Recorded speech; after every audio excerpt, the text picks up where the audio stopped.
마르코가 전한 거룩한 복음입니다. 그때 예수님께서 수석사제들과 율법학자들과 원로들에게 비유를 들어 말씀하기 시작하셨다. 어떤 사람이 포도밭을 일구어 울타리를 둘러치고 포도확을 파고 탑을 세웠다. 그리고 소작인들에게 내주고 멀리 떠났다. 포도철이 되자 그는 소작인들에게 종 하나를 보내어 소작인들에게서 포도밭 수출의 얼마를 받아오라고 하였다. 그런데 소작인들은 그를 붙잡아 매질하고서는 빈손으로 돌려보냈다. 주인이 그들에게 다시 다른 종을 보냈지만 그들은 그 종의 머리를 쳐서 상처를 입히고 모욕하였다. 그리고 주인이 또 다른 종을 보냈더니 그 종을 죽여버렸다. 그 뒤에 또 많은 종을 보냈지만 더러는 매질하고 더러는 죽여버렸다. 이제 주인에게는 오직 하나 사랑하는 아들만 남았다. 그는 마지막으로 내 아들이야 존중해 주겠지 하며 그들에게 아들을 보냈다. 그러나 소작인들은 저자가 상속자다. 자, 저자를 죽여버리자. 그러면 이 상속재산이 우리 차지가 될 것이다 하고 저희끼리 말하면서 그를 붙잡아 죽이고는 포도밭 밖으로 던져버렸다. 그러니 포도밭 주인은 어떻게 하겠느냐? 그는 돌아와 그 소작인들을 없애버리고 포도밭을 다른 이들에게 줄 것이다. 너희는 이 성경 말씀을 읽어본 적이 없느냐? 집 짓는 이들이 내버린 돌, 그 돌이 모퉁이의 머릿돌이 되었네.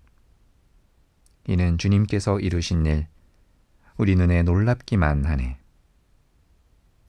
그들은 예수님께서 자기들을 두고 이 비유를 말씀하신 것을 알아차리고 그분을 붙잡으려고 하였으나 군중이 두려워 그분을 그대로 두고 떠나갔다. 주님의 말씀입니다. 참 예수님, 황금알을 낳는 거위 이야기 들어보셨죠?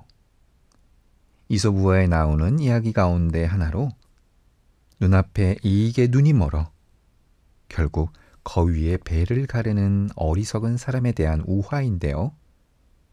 오늘 복음에 등장하는 포도밭 소작인들의 모습과 많이 닮았습니다. 사실 복음에 나오는 포도밭은 당연히 포도밭 주인의 것이 확실합니다. 소작인들은 정당한 보수를 받고 소출의 얼마를 포도밭 주인에게 전해주면 그만입니다. 그런데 여기서 문제가 발생합니다. 포도밭 소작인들이 그 포도밭을 주인으로부터 빼앗으려고 모의를 한 것입니다. 소유에 대한 집착과 욕심이 순리를 거스르게 되는 순간이지요. 그리고 이 집착과 욕심은 인간의 내면에 숨어있는 본성, 곧 타인을 매질하고 상처 입히고 죽이고 버리는 폭력적인 본성을 여지없이 드러내게 만듭니다. 이처럼 폭력적인 본성이라는 문제는 당연한 것을 당연하지 않은 것으로 여기게 하고 문제를 더 복잡하게 만들어서 맨 처음 어디에서부터 잘못되었는지도 모르게 상황을 뒤틀어 놓습니다. 마치 우리가 지금 살아가는 세상에서 일어나는 사건들과 크게 다르지 않습니다. 하지만 오늘의 복음을 읽고 묵상하면서 복음의 내용이 혼란스럽고 무섭게 느껴지는 상황 속에서도 우리는 복음이 내포하고 있는 문제의 진실과 핵심을 절대 놓치지 말아야 합니다. 첫째로 포도밭이라는 것은 우리가 빼앗고 쟁취해야 하는 소유와 집착, 욕심의 대상이 결코 아니라는 것입니다. 포도밭은 온전히 포도밭 주인의 것, 우리의 주님이신 아버지 하느님의 것이지요. 둘째로 이 포도밭은 하느님과 예수님만을 위해 존재하는 것이 아니라는 것입니다.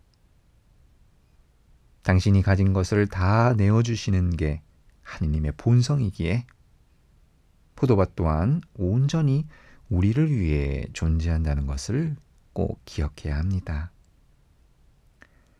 이런 이유로 포도밭의 열매와 소출의 의미는 우리를 살아가게 해주고 열매 맺게 해주는 하느님의 사랑이며 그분이 우리에게 주시는 생명과 활력, 기쁨 그 자체가 될 수 있는 것입니다.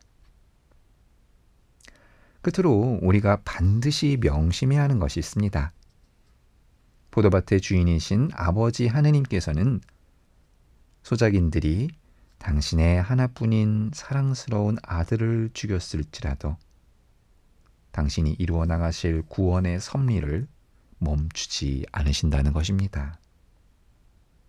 가장 중요한 것이 있다면 그것은 바로 우리가 주님의 포도밭에서 열심히 살아가고 있다는 것이고 그곳에서 예수님과 함께 이웃들과 함께 살아가야 한다는 것이겠지요.